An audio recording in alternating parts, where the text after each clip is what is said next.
and carbon dioxide CO2 between the environment। कहाँ से हम लेते हैं? इन्वायरमेंट से क्या एक्सचेंज करते हैं? Oxygen and carbon dioxide. Oxygen formula O2, carbon dioxide formula CO2। Okay, this is.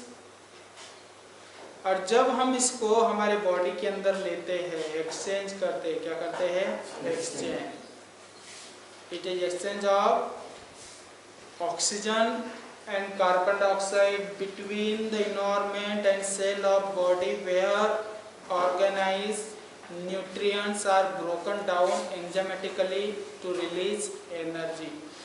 क्या होता है कि जब हम ऑक्सीजन और कार्बन डाइऑक्साइड इन्वायरमेंट से एक्सचेंज करते हैं तब हमारे बॉडी के अंदर वो ब्रोक होता है। ब्रोकन मीन्स टूटता है। उससे ऑक्सीजन डिफरेंट होता है, कार्बन डाइऑक्साइड डिफरेंट होता है, और इसमें से क्या रिलीज होती है?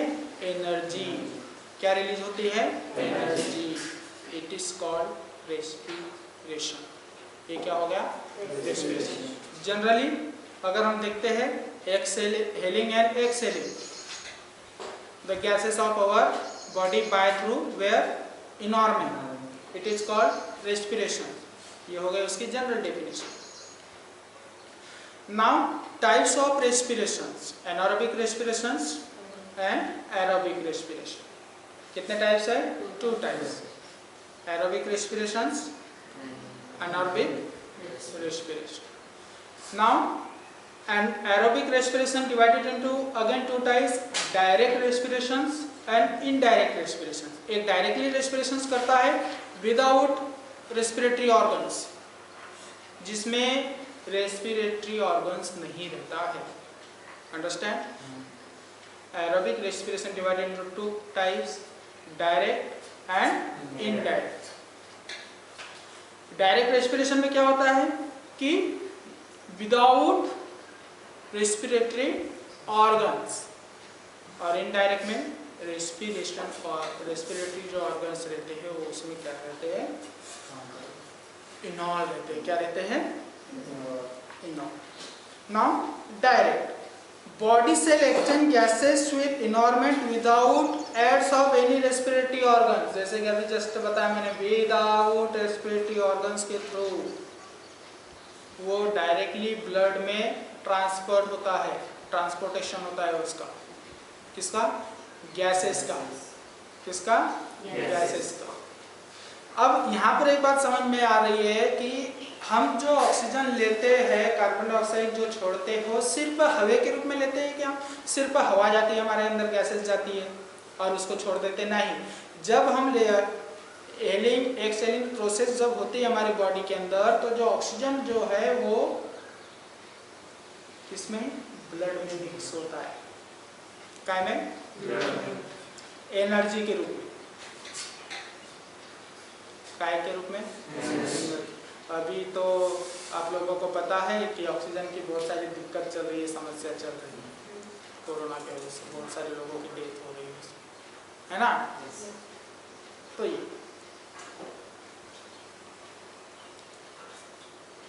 अब डायरेक्ट रेस्पिरेशन कहाँ होता है? कौन से ऑर्गेनिज्म में? Unicellular organisms. कौन से ऑर्गेनिजम्स में? यूनिसेलुलर ऑर्गेनिजम्स में क्या होता है? डायरेक्ट रेस्पिरेशन होता है। डायरेक्ट रेस्पिरेशन किसका टाइप्स है? एरोबिक रेस्पिरेशन का। ये भी ध्यान रखना, एरोबिक रेस्पिरेशन का टाइप्स है फर्स्ट डायरेक्ट और सेकंड इनडायरेक्ट। डायरेक्ट में क्या होता है कि जो रेस्पिरेशन प्रोसेस है without respiratory organs, transportation to blood, है ना? डायरेक्ट ब्लड में जाता है। ओके, और ये कौन सी ऑर्गेनिजम्स में होता है? यूनिसेलुलर ऑर्गेनिज्म, जैसे कि स्पॉन्जियस, फ्लैट वर्म्स। वर्म्स पता है ना आपको? Flat worms, round worms. Worms के टाइप्स है flat worms, round worms, insect, insect वगैरह जो है, यूनिसेलुलर जो भी ऑर्गेनिजम्स है, उसमें डायरेक्ट रेस्पिरेशन होता है। इनडायरेक्ट रेस्पिरेशन सब आगे बढ़ते हुए देखते हैं। इनडायरेक्ट रेस्पिरेशन, डायरेक्ट रेस्पिरेशन समझ में आया? रेस्पिरेशन टाइप्स दो है, एरोबिक और इनएरोबिक, ठीक है ना। एरोबिक रेस्पिरेशन के दो टाइप्स है, डायरेक्ट जस्ट हमने देखा। डायरेक्ट रेस्पिरेशन में क्या होता है कि डायरेक्टली वो ब्लड में जाता है विदाउट ऑर्गन प्रेजेंट रहते हैं क्या? नहीं। Indirect respiration, there is respiratory surface and blood is involved, transpiration of gases between respiratory surface and body cell. अब ये जो है respiration system, indirect respirator जो है, इसको सरफेस लगता है। क्या लगता है? सरफेस, बड़ा सरफेस चाहिए इसको। उस सरफेस थ्रू क्या करता है? गैस को एक्सचेंज करने का काम करता है। क्या करता है? एक्सचेंज करने का काम करता है। ओके,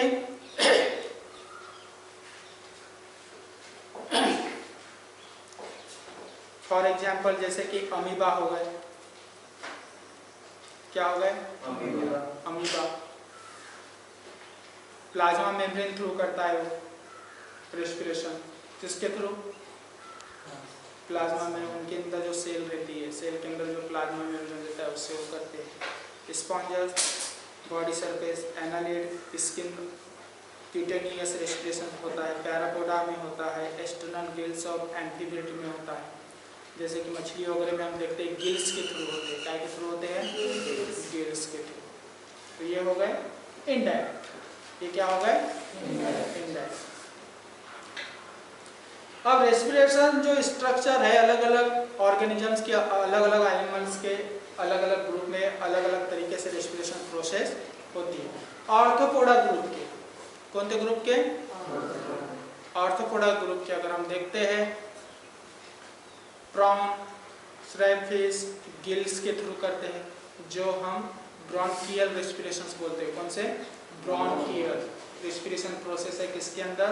आर्थ्रोपोडा, जिसमें प्रॉन जो है, प्रॉन ये समझते हो ना? प्रॉन देखा है आप लोगों ने? समुद्र में मिलता है, सी में शंकर सीपले जो रहते है ना, दैट उसके अंदर ऑर्गेनिजम्स प्रेजेंट रहता है। उसके अंदर ऑर्गेनिजम्स रहता है ना। जब आप आगे पढ़ोगे बायोलॉजी तो उसमें आपको वो आता है प्रैक्टिकल में प्रॉन का। उसके बाद इंसेक्ट हो गए, मैलिपेड्स हो गए, टिक्स हो गए, ये ट्रैकी के थ्रू करते हैं। किसके थ्रू? ट्रैकी के through. No respiration pigment present, इसमें रेस्पिरेशन पिगमेंट नहीं रहते। किसमें? इंसेक्ट में। किसमें? इंसेक्ट में। ओके, आर्किनेड स्पाइडर्स जो हो गए, ये जो स्पाइडर्स जो देखे ना आप लोगों ने, वो बुक लंग्स के थ्रू करते हैं। किसके थ्रू करते हैं? Book lungs. किंग क्रैब, ये भी बुक लंग्स, गिल्स की। देखो जो स्पाइडर्स है ये बुक लंग्स के थ्रू करते हैं रेस्पिरेशन। किसके थ्रू? उनका ऑर्गन क्या है? Book lungs. और जो किंग क्रैब जो ऑर्गेनिजम्स है उसका है बुक गिल्स। क्या है? Book gills. दो टाइप्स के है, ठीक है। एक बुक गिल्स है और बुक लंग्स है। इंपॉर्टेंस है, आप लोगों को समझना चाहिए यहाँ पर, ठीक है। स्पाइडर जैसे ऑर्गेनिज्म जो हो गए वो बुक लंग्स के थ्रू करते हैं। किसके थ्रू? Book lungs. और किंग क्रैब जैसे ऑर्गेनिज्म जो हो गए वो बुक गिल्स के थ्रू। गिल्स तो आप लोगों को पता है ना, मछलियाँ का देखते हैं आपने, मछलियों में प्रेजेंट रहता है गिल्स। उसके बाद मोलुस्क, ठीक है। मोलुस्क जो ऑर्गेनिजम्स है उसमें यूनियो हो गया। क्या हो गया? यूनियो, ये भी गिल्स के थ्रू करता है। पायला हो गया, पायला भी सम का सिंपली जो है वो ये उसको बोलते हैं, ठीक है, पायला। ओके, ये पल्मोनरी सैक के थ्रू करता है। सैक रहती है इनमें। सैक मीन्स एक प्रकार के मछलियों में आप लोग देखते हैं ना, सैक ऊपर जो छिलटे जैसे रहते हैं ना, वो वैसे सैक प्रेजेंट रहते हैं, ठीक है। किसमें? पायला में। उस पायला में सैक के थ्रू क्या करते हैं? गैस को एक्सचेंज करने का काम करते हैं। ओके, इकाइनोडर्म्स, इकाइनोडर्म्स जो ऑर्गेनिज्म, इकाइनोडर्म्स ग्रुप्स के जो ऑर्गेनिजम्स हो गए, कौन थे? इकाइनोडर्म्स के। स्टारफिश आती है उसमें, क्या में आती है? स्टारफिश। ओके, ट्यूब फीड्स या फिर वो टर्मल्स ब्रैंकी के थ्रू करते हैं। काय के थ्रू? टर्मल ब्रैंकी। अभी हम अब देखेंगे आगे कि ब्रैंकी क्या है, ब्रोंकी क्या है, ट्राइटेरी ब्रोंकी कौन सी रहती है, सेकेंडरी ब्रोंकी कौन सी रहती है, ये हम हमारे जो ह्यूमन जो रेस्पिरेशन सिस्टम जब आएंगे सामने, ठीक है, तो उसमें हम उसको देखेंगे। उसमें हम नॉस्ट्रिल देखेंगे, नोजल कैविटी देखेंगे, ब्रोंकी देखेंगे, टैकी देखेंगे, लंग्स देखेंगे, फेरिंग्स देखेंगे, लैरिंग्स देखेंगे।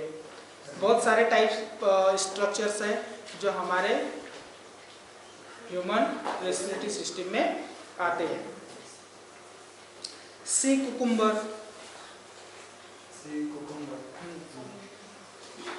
सी कुकुम्बर देखा आप लोगों ने? नाम सुना है? हाँ, ठीक है।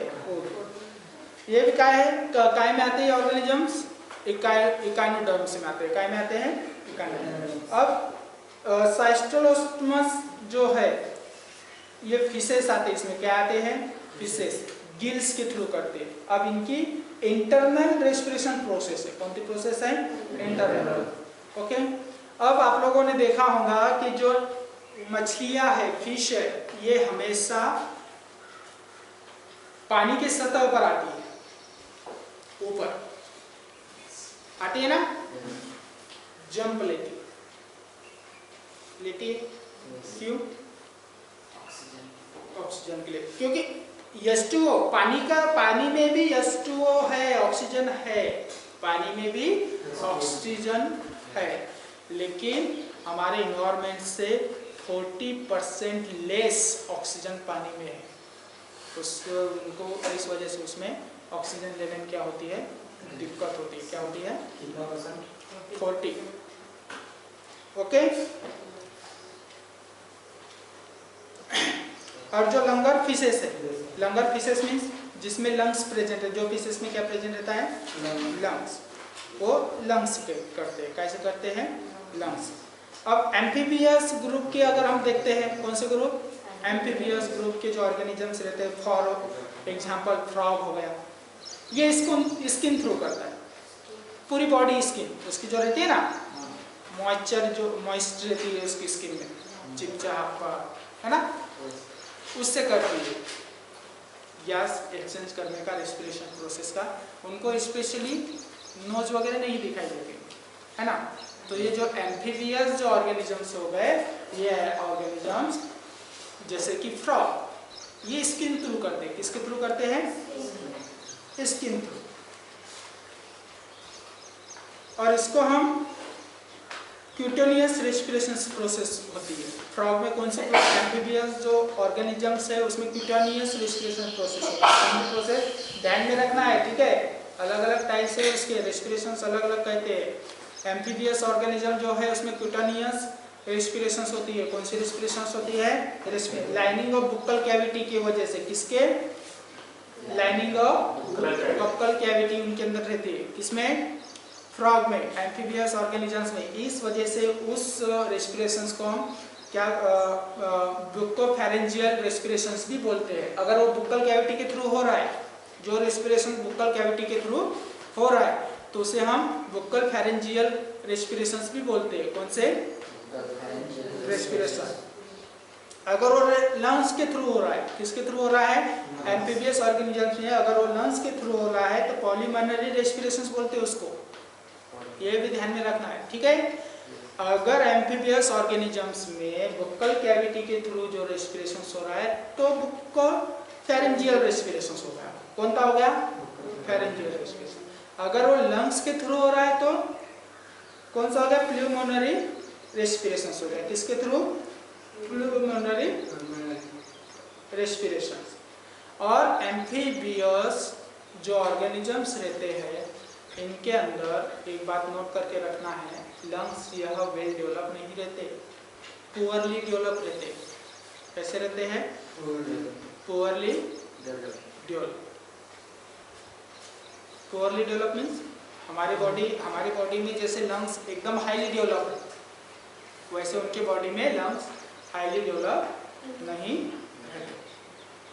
फ्रॉग की जो फर्स्ट स्टेज रहती है टेडपोल, टेडपोल देखा है, जब एम्ब्रियो से तैयार होता है तो टेडपोल बनता है ना, yes. उसके बाद वो फ्रॉग बनता है। तो जो टेडपोल जो उनकी जो फर्स्ट स्टेज है उसमें किस प्रकार वो रेस्पिरेशंस करते हैं। टेडपोल लार्वा, जिसे हम लार्वा भी कहते हैं, क्या कहते हैं, लार्वा। जब फर्स्ट किसकी फर्स्ट स्टेज को लार्वा कहते हैं, टेडपोल लार्वा जो भी है वो किसकी स्टेज को कहते हैं, फ्रॉग के, ठीक है। Necturus Proteus sirens axolotls larva of American tiger salamanders have external gills. अब ये जो है टेडपोल लार्वा और फ्रॉग में, ठीक है, उनकी जो फर्स्ट स्टेज, ठीक है, या फिर अमेरिकन टाइगर स्प्लेंडर जो स्लैंडर्स जो रहते हैं उनको एक्सटर्नल गिल्स दिया हुआ रहता है। क्या एक्सटर्नल गिल्स, वो गिल्स के थ्रू करते हैं, किसके थ्रू करते हैं, गिल्स के थ्रू। और बड़े होने के बाद स्किन थ्रू, बड़े होने के बाद देखो, है ना, सोचने वाली बात। जब वो बच्चे रहते हैं तो गिल्स के थ्रू करते हैं, और जब बड़े हो जाते हैं तो उनके अंदर गिल्स खत्म, और स्किन थ्रू फिर वो क्या करते हैं। उसके बाद रेप्टाइल्स ऑर्गेनिज्म, सांप वगैरह आप लोगों ने देखा होगा, हमेशा जीभ बाहर निकालते रहते हैं। गिल्स एक आप लोगों ने मछली वगैरह में देखे होंगे, कल्ले ऐसे कान, उनके कान जैसे रहते हैं यहाँ पर, उसको ऐसे निकाल के देखते तो उसके अंदर लाल लाल काले काले रहते हैं। एक प्रकार का वो ऑर्गन हो गया, उसे ऑर्गन कहते हैं, क्या कहते हैं, रेस्पिरेटरी ऑर्गन से। ओके, रेप्टाइल्स, रेप्टाइल्स ऑर्गेनिज्म, सांप वगैरह, ये बार बार टंग निकालते हैं, उससे वो रेस्पिरेशंस करते हैं। क्या करते हैं, रेस्पिरेशन। आप लोगों ने एक बात ध्यान दी होंगी कि उनको साउंड सेंस करने की कैपेसिटी कहाँ रहती है सांप को, उसके शरीर में रहती है। ओके, अब जो बर्ड्स, अवेस जो बर्ड्स हो गए, बर्ड्स वो कैसे करते हैं, लंग्स थ्रू करते हैं। कैसे करते हैं, लंग्स। बर्ड्स कैसे करते हैं, लंग्स, उनके अंदर लंग्स प्रेजेंट है। Okay, mammals, mammals means animal को बोलते हैं मैमल्स, पुरानी प्रजाति नहीं, ठीक है। मैमल्स, मैमल्स में हम भी आ रहे, बाकी एनिमल्स भी आ रहे। अब जो मैमल्स है इनके अंदर हाईली डेवलप रहता है लंग्स। मैमल्स किसके थ्रू करते हैं, लंग्स के थ्रू। किसके थ्रू, लंग्स के थ्रू। अब मैमल्स में एक्वेटिक ऑर्गेनिजम्स भी आ गए, जो बड़े बड़े मछलियाँ जो रहती है ना, आप लोगों ने देखा होगा, वो देवमासा जो हो गई, डॉल्फिन जो हो गई, है ना, ऐसे। Even in case of aquatic mammals like whales, whales आप लोगों ने देखा है, यस, हाँ, इसको लंग्स है, ये चाहे तो बाहर आकर भी ऑक्सीजन ले सकता है, लेकिन बाहर नहीं आ सकता।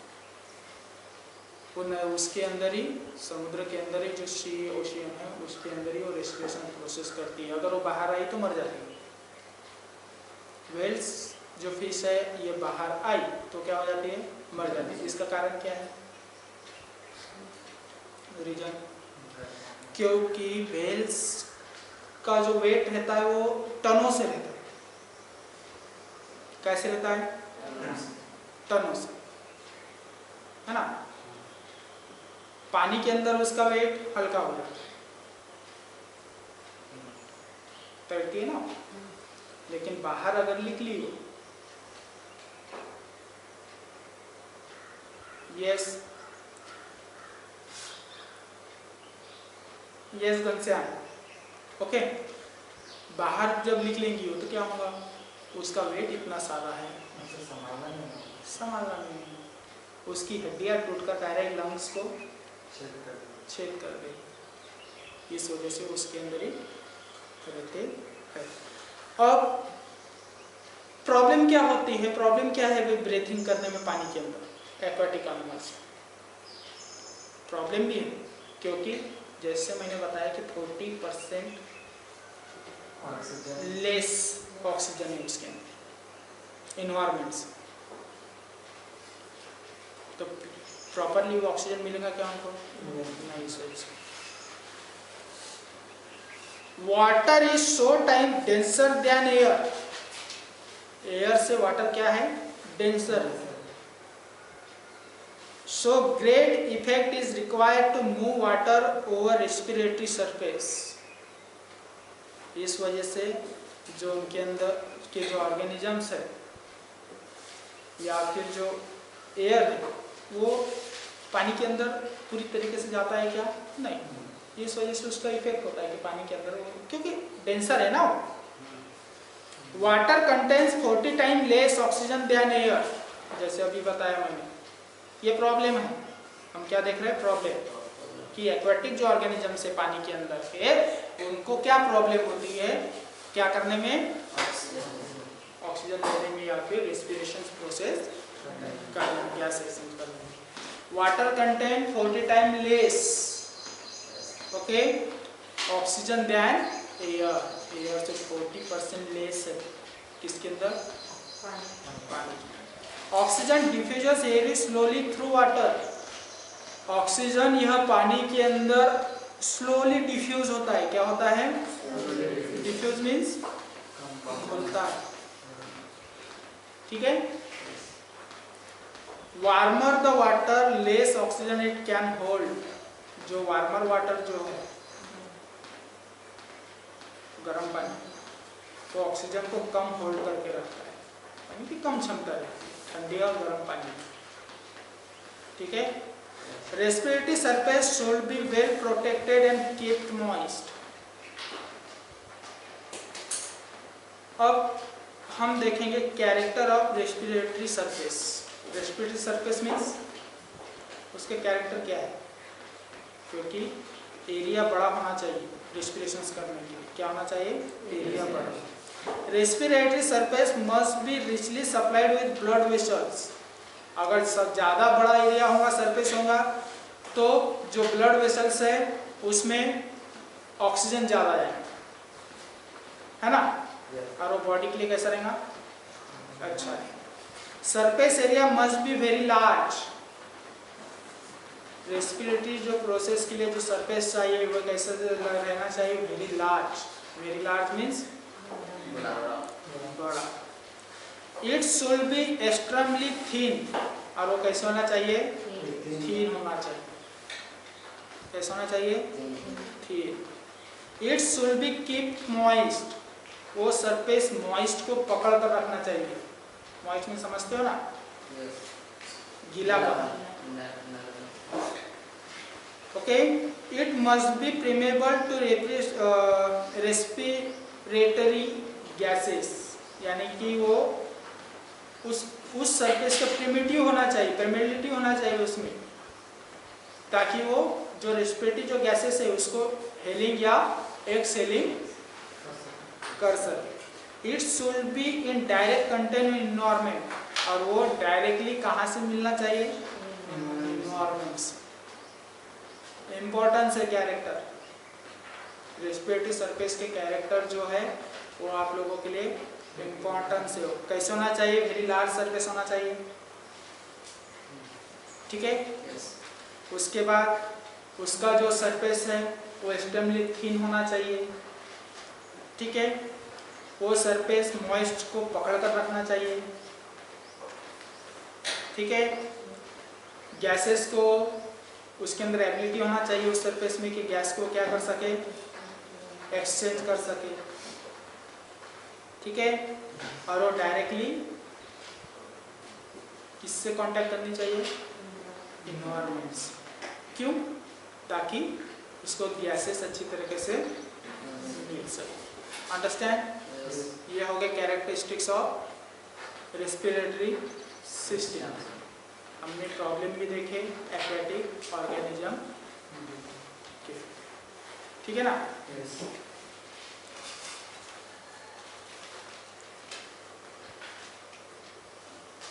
Phases of indirect रेस्पिरेशंस।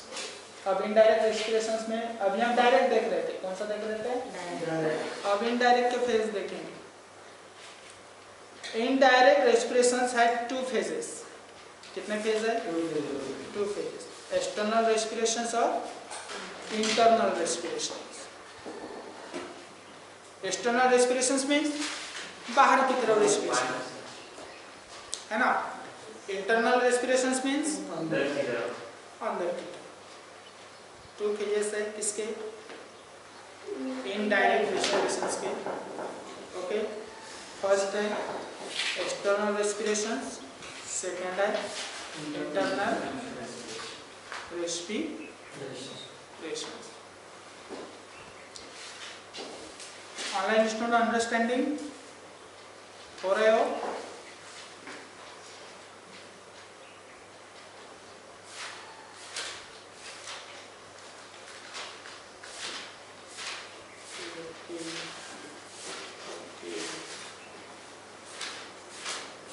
जीत पटलकर, कैलाश बैठे,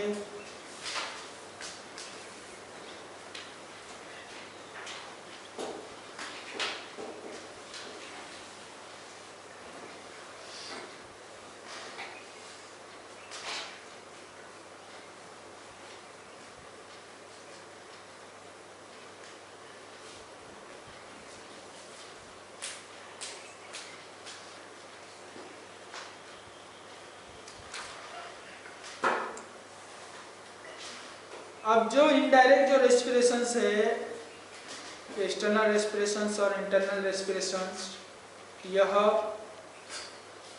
वेनिसिलेशंस में आते हैं। काय में आते हैं? इनको वेनिसिलेशन भी बोलते हैं, ब्रीथिंग और वेनिसिलेशन। वेनिसिलेशन मीन्स एक प्रकार, ये क्या हो गई? एक मैकेनिकल प्रोसेस हो गई। क्या हो गई? मैकेनिकल प्रोसेस हो गई ना, क्योंकि मैकेनिकल प्रोसेस क्यों हो रही है? एनर्जी रिलीज हो रही है उसमें। क्यों? एनर्जी रिलीज हो रही है। या फिर हम देखते हैं कि इतनी घनी हवा है, ठीक है, वो डायरेक्ट हमारे नाक के अंदर जा रही है। अब उसके अंदर सभी कंटेंट्स हैं, क्या है? कंटेंट्स है ना, उसको प्यूरिफाई करके ले रही है ना, वो उसमें से सिर्फ ऑक्सीजन लेंगी, वो दूसरा क्या, दूसरा कुछ लेंगी क्या? नहीं। और वो ऑक्सीजन ब्लड में सप्लाई होंगे, फिर ओवरऑल बॉडी को ट्रांसफर होंगे, है ना। उसके बाद फिर से रिटर्न ब्लड थ्रू लंग्स तक आएगा, है ना। और उसके बाद कार्बन डाइऑक्साइड रिलीज होगा, बाहर निकलेगा। Understand? It is a breathing और ventilations, it is a mechanical process. ये कौन सी प्रोसेस हो गई? Mechanical process, which bring in fresh air, water, respiratory organs takes out false air और water, यानी कि दोनों में होती है, वाटर में भी होती है और एयर में भी होती है। ओके, कौन सी एयर? Fresh air. कौन सी? Fresh air. It involves exchange of air between respiratory organs and surrounding environment. और जो वेंटिलेशन से ब्रीथिंग ऑफ वेंटिलेशन जिसे कहते हैं कि exchange of air between the respiratory organs या फिर respiratory systems and environment. Environment से ऑक्सीजन लेना, गैस लेना और गैस को फिर से रेस्पिरेटरी सिस्टम से गैस को बाहर रिलीज करना, छोड़ना। एक क्या हो गई? ये मैकेनिकल प्रोसेस हो गई। कौन सी हो गई? Mechanical process. इसको हम वेनिसिलेशन भी कहते हैं, breathing of ventilation. Okay, now first is external respiration. पहले कौन सी है? External respiration. It involves exchange of